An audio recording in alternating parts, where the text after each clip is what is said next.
অসংখ্য ধন্যবাদ। আসলে আমার কাছে মনে হয় যে এই যে আলোচনা কয়দিন পরে পরে করি, আমাদের এই আলোচনা দেখে অনেক মানুষ হয়তো হাসে। এই জন্য হাসে যে এরা বলে কি কয়দিন পরে পরে একই কথা বলে।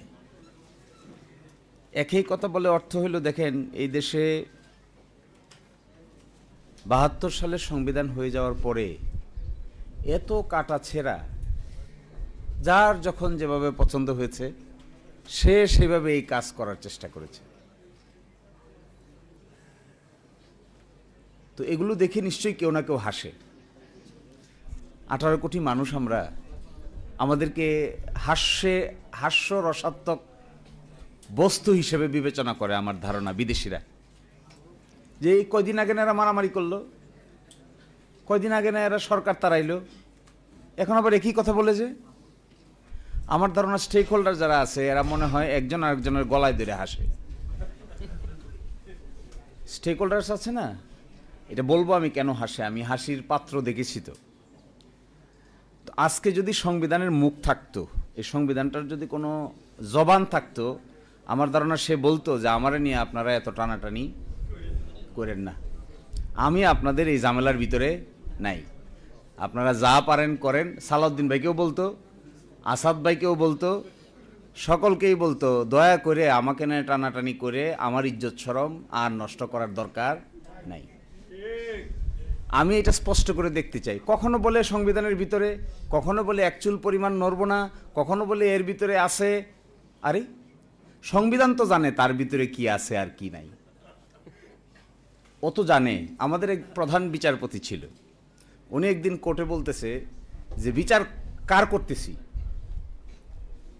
তো আমরা বলতেছি মাই লর্ড বিচার করতেছেন তো আসামির। তো উনি বলে না, আসামির বিচার না, বিচার হচ্ছে আসলে আমাদের। তো কি আশ্চর্যজনক, এটা কেমন কথা? কয় তাহলে শোনেন কেন আমি এই কথা বলি। আমার কেন বিচার হচ্ছে? যে লোকটা একজন মানুষকে হত্যা করেছে সে জানে হত্যা করেছে কি করে নাই। আমরা কাগজপত্র দেখে এখানে বিবেচনা করছি যে তিনি আসলে হত্যাকারী কিনা। এটা করতে গিয়ে যে হত্যাকারী না, মাঝে মাঝে তাকেও মৃত্যুদণ্ড দিয়ে দেই, আবার যে হত্যাকারী তাকেও মাঝে মাঝে খালাস দিয়ে দিই। তাহলে বিচারটা হচ্ছে কার? যে আসলে আসামি সে ভাবে আরে এগুলো তো সব পাগল, আমি তো মারছি, খালাস দিয়ে দিচ্ছি। আবার উল্টা যে করে নাই সে ভাবে আরে আমি তো মারি নাই। তো এরা এত প্রটোকল, এত গাড়ি, এত ঘোড়া, এত লেখাপড়া, এত জ্ঞান, কিন্তু আমাকে যে মৃত্যুদণ্ড দিয়ে দিল, এই আসামি কি এটা জানে না? তো তিনি বলতেন বিচার আসলে ওই আসামির হচ্ছে না, বিচার হচ্ছে আমি প্রধান বিচারপতির, আমি সঠিক লোককে সঠিক সাজা দিতে পারছি কিনা, এরকম কাঠগড়ার মধ্যে আমি নিজেই বসে আছি। তো আমাদের সংবিধান বেঁচে থাকলে বলতো মুখ খুলে, সালাউদ্দিন ভাই আমাকে আপনি অযথা যন্ত্রণা করিয়েন না। আমার এটাও খুব মনে হয়, একেবারে দাঁড়াইয়ে বলে ফেলতো কিন্তু স্পিকারের পিছু থেকে দাঁড়াইয়ে, যে মিস্টার আসাদুজ্জামান, আবার দৃষ্টি আকর্ষণ করতে পারতো, ইফ ই হ্যাড ভয়েস দৃষ্টি আকর্ষণ করতে পারতো, মিস্টার স্পিকার দয়া করে আপনারা এই মহান জাতীয় সংসদে আমাকে নিয়ে আলোচনা না করলে আমার ইজ্জতটা কিছুটা হইলেও বেঁচে যায়। তো ওনাদের আলোচনার ধরন দেখে মনে হচ্ছে এই বেইজ্জতি করার একটা বুদ্ধি বাইর করছে। একবার বলে সংবিধানের ভিতরে, কোথায় ভিতরে? যিনি অ্যাটর্নি জেনারেল হয়েছেন ভিতরে হয়েছেন, সরকার হইল ভিতরে হইল, পার্লামেন্ট ভাঙলো ভিতরে ভাঙলো, সংস্কার হচ্ছে ভিতরে হচ্ছে, ঐকমত্য কমিশনের মেম্বার হইলেন আমার সালাউদ্দিন ভাই, সংবিধানের ভিতরে হয়েছে। সংবিধান পাবলিশ করে যে ওই কি একটা কোথায় জানি বসে আলোচনা হইতো, ফরেন সার্ভিস, এই অডিটোরিয়ামে বসে সব রাজনৈতিক দলের লোকেরা বসে আলোচনা করতেছে কিভাবে সংবিধান ভাঙা যায়। আচ্ছা বলেন তো দেখি, রাজনৈতিক দলের লোকেরা একসাথে বসে কিভাবে সংবিধান ভাঙা যায় এই খবর সংবিধান পাইলে সে প্রতিবাদ করতো না? নিশ্চয়ই প্রতিবাদ করতো। এবং ওই প্রতিবাদ পিড়ি ওই সবার একজন গুরুত্বপূর্ণ সদস্য ছিলেন সালাউদ্দিন ভাই, তার ব্যাপারেও প্রতিবাদ করতো যে আমাকে ভাঙার পরিকল্পনা করতেছেন কোন সংবিধানের আলোকে। এখন এসে হঠাৎ করে বলছেন যে না না না এগুলো কিচ্ছু হবে না, যা করছি করছি, এগুলো সব ঠিক আছে, জাতির স্বাধীনতার ঘোষক এটাও ঠিক আছে, তারপরে এই যে বঙ্গবন্ধু শেখ মুজিবুর রহমানের ছবি টাঙাইতে হবে এটাও ঠিক আছে, এগুলো সবই সংবিধানে আছে। কিন্তু আমরা আপাতত এটাকে আর মানতে পারছি না। তাহলে কোনটা মানতে পারছি? এখন এসে যে কথা বলছেন এগুলো এত সিলি, আমার কাছে খুব মনে হয় রাজনৈতিক দলের নেতাদের কথাবার্তার যখন উল্টাপাল্টা হয় তখন ওই জাতির ভাগ্যে খারাপ ছাড়া ভালো কিছু অপেক্ষা করে না। কমিটমেন্ট, আচ্ছা এই কথা কিভাবে বলে? আমি ছিলাম তো ঐকমত্য কমিশনে, আমাদের ভাইয়েরা অনেকেই ছিলেন। এই গণভোটের প্রস্তাবকারী হলো বিএনপি। এই গণভোটের প্রকাশ্য, আর একটা গোপন কথা কিছুটা হলেও ইঙ্গিতে বলে যায়, যখন ডেডলক হয়ে গেল যে বাস্তবায়ন প্রক্রিয়া কি হবে, কেউ কোনো রাস্তা বাইর করতে পারে না, তখন মিটিং বিরতি হইল। বিরতির পাশে একটা নিকোটিন খাওয়ার জায়গা ছিল, ওই জায়গার ভিতরে অনেকেই গিয়া বুদ্ধি বাইর করতে না পারে ওইটা খাওয়া শুরু করলেন। কারো কারো মাথায় বুদ্ধি আসলো, না না পাই গেছি, পাই ইউরেকা ইউরেকা ইউরেকা পাই গেছি, পাই সেটা কি চলেন আমরা সবাই মিলে গণভোটের লাইনে যাই, মানুষকে জিজ্ঞাসা করি, কারণ রাজনৈতিক দলের কিছু লোক মিলে এখানে আমরা প্রস্তাব করতেছি, মানুষকে তো জিজ্ঞাসা করি নাই। তখন ওনারা বললে একটা কথা তো ঠিক, মানুষকে তো জিজ্ঞাসা করা হয়নি, তো মানুষকে জিজ্ঞাসা করা কিভাবে? গণভোট গণভোট গণভোট, যে এই কথা বললেন সে ভিতরে সকলেই একমত হয়ে গেল গণভোট গণভোট গণভোট। প্রস্তাবকারী লোক মানুষ, প্রস্তাবকারী দল এখন বলছেন গণভোটের আদেশ মানতে তারা বাধ্য নন। হায় রে কপাল! তখন এই প্রশ্ন আসছিল যে এই প্রস্তাবকারী দল যে গণভোট, তখন আসছিল একজনের প্রশ্ন করছে হাত তুলে, আমার মনে হয় যদ্দূর মনে পড়ে, মানুষটার নাম আমি বলতে চাচ্ছি না এখানে, তিনিও রাষ্ট্র সংস্কার আন্দোলনের ওয়ান অব দি গুরুত্বপূর্ণ লোক ছিলেন, সরকারের মন্ত্রী হয়েছেন। তিনি বললেন সংবিধানে তো গণভোট নাই। তখন প্রস্তাবকারী সদস্য আনসার দিল গণভোট করা যাবে না, এই মর্মে সংবিধানে কিছু আছে? সকলে কইল নাই নাই নাই নাই নাই। উনি খুশি হয়ে গেলেন। আমার এখন মনে হচ্ছে এই জন্য খুশি হন নাই যে জনগণকে জিজ্ঞাসা করবেন, এই জন্য খুশি হয়েছিলেন যে তার কথাটা সকলে মিলে গ্রহণ করেছে, তাই এখনো তাই দেখতে পাচ্ছি। দেখবেন কথার বাইরে গেলেই খেপে যায়। তো তখন ব্যাখ্যা দিয়েছে ঠিক আছে গণভোট সংবিধানে নাই, গণভোট করা যাবে না এই মর্মে কি সংবিধানে কিছু আছে? সকলেই কইল নাই। বলে তাহলে চলেন আমরা এই রাস্তা হাঁটি, সবাই মিলে হাঁটি। এখন কিভাবে হবে? একটা আদেশ জারি করতে হবে। এই সেই আদেশ। এখন বলে ওই আদেশ বলে রাষ্ট্রপতি রাজহাঁসের ডিম পারছে। পরশুদিন শুনেন নাই আপনারা সংসদে যে রাষ্ট্রপতিকে একটা অশ্বডিম্ব পারানো হয়েছে? রাষ্ট্রপতিকে উনি জিজ্ঞাসা করেছেন যে অশ্বডিম্ব কিভাবে পারলো? উনি বলছেন অশ্বডিম্ব পারে নাই, পারানো হয়েছে। এই যে অশ্বডিম্বটা পারানো হয়েছে, এই অশ্বডিম্ব বাচ্চায় রূপান্তরিত হয়েছে, তা দিছে, গণভোট হয়েছে, বাচ্চারা কিলবিল করতেছে। এখন ডিম্ব অস্বীকার করলে কি আর বাচ্চা অস্বীকার করা যাবে? ডিম না হয় আপনি অস্বীকার করলেন, বাচ্চা গণভোট তো হয়ে গেছে, বাচ্চা ফুটে গেছে না? গণভোট হয়ে যাওয়ার পরে 70% লোক এটার পক্ষে রায় দিয়ে দিছে। এর মানে কি? খালি বাচ্চা কিলবিল কিলবিল কিলবিল কিলবিল করতেছে। এই কিলবিল কিলবিল বাচ্চাটাকে এখন আপনি বলতেছেন এগুলো সব আন্ডা পর্যায়ে আছে। তো আরো আশ্চর্য বিষয়, একজন রাষ্ট্রপতিকে কালকে বলছিলাম, এমন কি রাষ্ট্রপতি যে রাষ্ট্রপতি অশ্বডিম্ব পারবে এটা আবার আরেকজনকে বলে দেয়। কি আশ্চর্য রাষ্ট্রপতি এটা! এই জন্যই তো এনসিপির লোকেরা সবাই মিলে চাইছিল এইরকম রাজহাঁস যেন বাংলাদেশে না থাকে। কিন্তু রাজহাঁসও থেকে গেছে, ডিম্বও পারে গেছে, ডিম্বের ভিতর থেকে বাচ্চাও জন্ম নিছে। এখন আমরা ডিম্ব অস্বীকার করলে লাভ কি? সব 70% মানুষ মানে প্রায় 5 কোটি বাচ্চার জন্ম দিছে। এটা এখন থেকে সরা যাচ্ছে না। কি আশ্চর্যজনক বিষয় দেখেন, আমি এভাবে দেখি না। স্কিম 133টা অর্ডিন্যান্সের রিপোর্ট পাবলিশ হয়েছে গতকালকে রাতে। 133টা অর্ডিন্যান্স। সংস্কারের 2 ভাগ দেখেন, একটা হলো সাংবিধানিক সংস্কার, এখানে আছে 47টা। আর একটা আছে সংবিধানের বাইরে অধ্যাদেশ আদেশ রেগুলেশন করে করা যাবে, এরকম আছে 37টা, সব মিলে হলো 84টা। এই 47টার ভিতরে একমত হয়েছে 30টা, বাকি থাকে 17টা। আর এখানে 37টার ভিতরে কাজ করতে গিয়ে সরকার জারি করছে 133টা। এই অর্ডিন্যান্সের ভিতরে মেজর মেজর অর্ডিন্যান্সকে এখানে দেখেন বাদ করে দেওয়ার প্রস্তাব করছে। 1 নম্বর বাদ করে দেওয়ার প্রস্তাব করছে কি জানেন? গুম প্রতিরোধ ও প্রতিকার অধ্যাদেশ বাতিল, বাংলাদেশের মানবাধিকার কমিশন গঠন অধ্যাদেশ বাতিল, দুর্নীতি দমন কমিশন অধ্যাদেশ সংশোধন অধ্যাদেশ বাতিল, সুপ্রিম কোর্টের বিচার বিভাগীয় পৃথক সচিবালয় গঠন করার অধ্যাদেশ বাতিল, সুপ্রিম কোর্টের বিচারক নিয়োগ করার কমিশন অধ্যাদেশ বাতিল, ব্যাংক রেজলিউশন অধ্যাদেশ বাতিল। আছে কি? কোনটা আছে? এটা একটা অ্যাড আছে না টেলিভিশনে, দেখবেন ককরোচ দিয়ে না কি দিনে নকআউট, দেখছেন? এটা তেলাপোকা মারে, যে তেলাপোকা।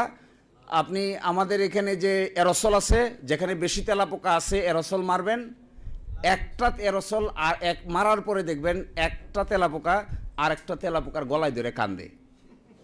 দুইটাই মৃত্যুপথ যাত্রী।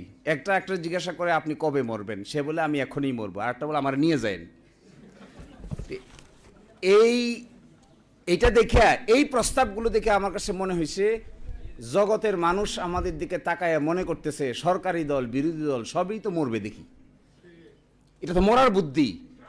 আচ্ছা বলেন, গুম প্রতিরোধ প্রতিকার অধ্যাদেশ বাতিল করার কি কারণ থাকতে পারে? একমাত্র ডিজিএফআই শাটারিং ছাড়া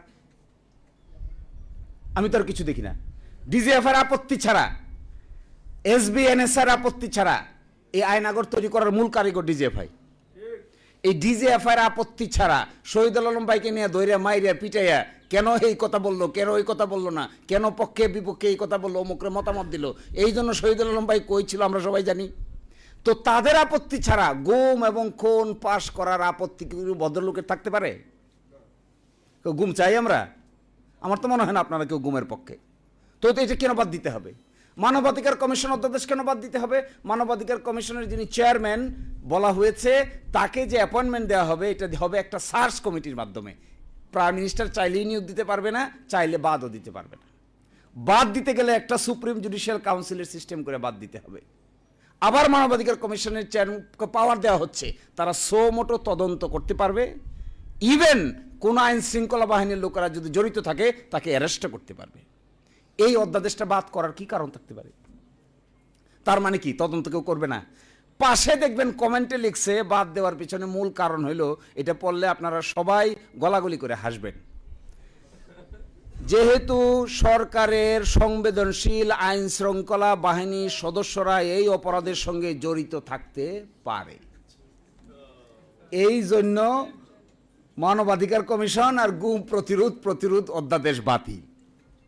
তো গুম তো করবে কে? গুম তো আইন শৃঙ্খলা বাহিনী লোকেরাই করে নাকি? গুম যদি আইন শৃঙ্খলার বাহিনী লোকেরা করে, তার তদন্ত হইতে হবে না? আরেকটা ইন্টারেস্টিং, মানবাধিকার অধ্যাদেশের পিছনে কমেন্টে লিখছে যেহেতু এটা সরকারের কোনো মন্ত্রণালয়ের অধীন নয়। আচ্ছা, মানবাধিকার কমিশন কি সরকারের মন্ত্রণালয়ের অধীন থাকার কথা? ও আশ্চর্য ব্যাপার, এটা তো স্বাধীন, তো তদন্ত করবে স্বাধীনভাবে, নয় এজন্য বাতিল। দেখেন, সুপ্রিম জুডিশিয়াল পৃথক বিচার বিভাগীয় সচিবালয়ের পাশে কমেন্ট লিখছে কি? পৃথক বিচার বিভাগীয় সচিবালয়ের পাশে কমেন্ট লিখছে যে সরকার ইচ্ছা পোষণ করলে এটা কার্যকর হবে। আচ্ছা, সরকার ইচ্ছা পোষণ করলে নিম্ন আদালতের ম্যাজিস্ট্রেটকে বদলি করা যাবে, সরকার ইচ্ছা পোষণ করলে পদোন্নতি দেওয়া যাবে, সরকার ইচ্ছা পোষণ করলে শৃঙ্খলাবিধি অ্যাপ্লাই করা যাবে, সরকার ইচ্ছা পোষণ করলে, সরকার ইচ্ছা পোষণ না করলে কি করবে? ইচ্ছা পোষণ না করলে রাত 2টার সময় আদালত বসে শহীদুল আলম ভাইকে অযথা রিমান্ডে এনে পিটাইবে। ইচ্ছা প্রকাশ করছে না, রাজা ইচ্ছা প্রকাশ করছে না, তো হয়ে গেল। অসুবিধা কি?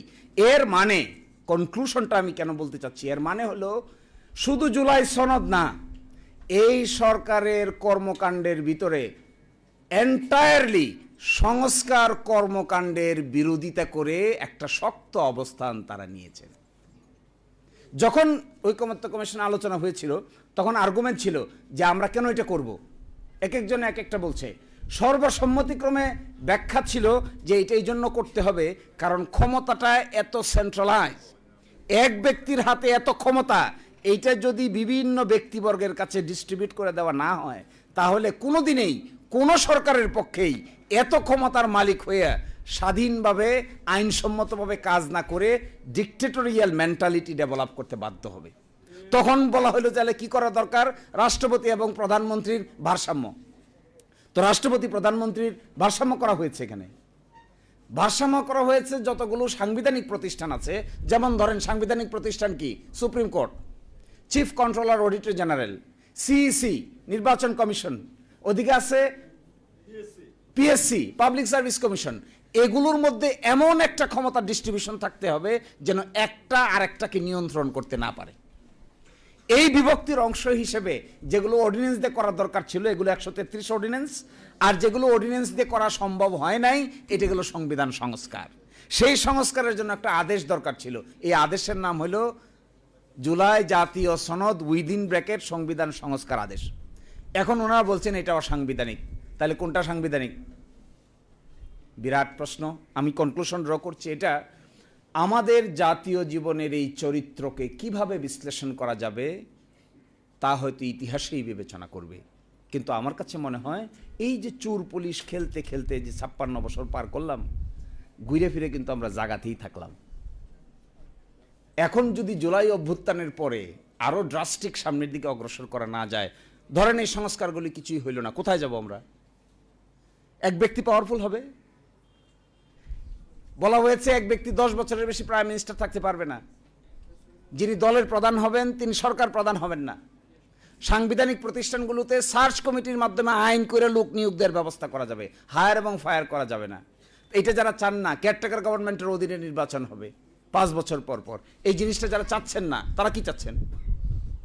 এটা যারা করতে চান না তিনি কোথায় থাকতে চান? এখন আরেকটা ফান্ডামেন্টাল প্রশ্ন করি, আমি শেষ করে দিব। 70% মানুষ পক্ষে রায় দিয়েছে, আমরা বুঝি, আমাদের মতো এরকম সামান্য উকিলরা বুঝতেছি, যারা সরকার চালাচ্ছে তারা কি বুঝে না? গণভোট কি তারা অতীতে করে নাই? গণভোটের জনকই তো বিএনপি, আর বিএনপির জন্ম হলো মার্শাল ল।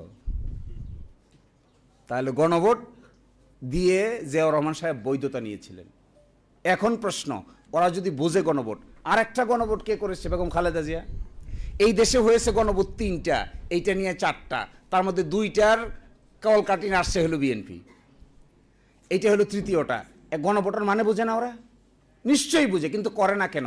এইটার পিছনে আমার কাছে মনে হয় এমন কোথাও কোনো না কোনোভাবে একটা নাকে খত ওনারা দিয়েছেন, যে নাকে খতটা 70% মানুষের মতামতের চাইতেও তাদের কাছে গুরুত্বপূর্ণ। অন্যথায় আমরা সাধারণ মানুষ বুঝি, সামান্য লেখাপড়া করেছি আমরা বুঝতেছি জনগণ কাকে বলে, এরা কি বুঝে না জনগণ কাকে বলে? এত জ্ঞানী বিজ্ঞ পার্লামেন্টারিয়ান নিশ্চয়ই বুঝে। এই জায়গায় দেখবেন পার্লামেন্টের ভিতরে গিয়ে হবস বলে, লক্স বলে এবং রুশুর কথা বলে, প্লাস বলে হলো সোশ্যাল কন্ট্রাক্ট থিওরির কথা বলে। তার মানে কি ওনারা বেশি লেখাপড়া জানেন? ওনারা হবসও জানেন, ওনারা লক্সও জানেন, ওনারা রুশোও জানেন, ওনারা কিভাবে জুলাই সনদকে ব্যাখ্যা করতে হবে এটাও জানেন, গণভোটকে কিভাবে ব্যাখ্যা করতে হবে এটাও জানেন, জনগণের সার্বভৌম ক্ষমতা কিভাবে প্রকাশ হয় এটাও জানেন, নিশ্চয়ই সব কিছু জানেন। জানা সত্ত্বেও যখন একই কথা বলেন তখন একটা সন্দেহের উদ্রেক হয়। এই সন্দেহটার নাম হলো নিশ্চয়ই ক্ষমতার প্রক্রিয়াটাকে কোনো না কোনোভাবে স্মুথ করার জন্য এমন কিছু জিনিসের কাছে দায়বদ্ধ আছেন, যে দায়বদ্ধতা বাংলাদেশের 18 কোটি মানুষের কল্যাণের চাইতেও অধিকতর তাদের জন্য কল্যাণকর। এছাড়া আমি আর কিছু দেখি না। সবাই ভালো থাকবেন। আল্লাহ হাফেজ।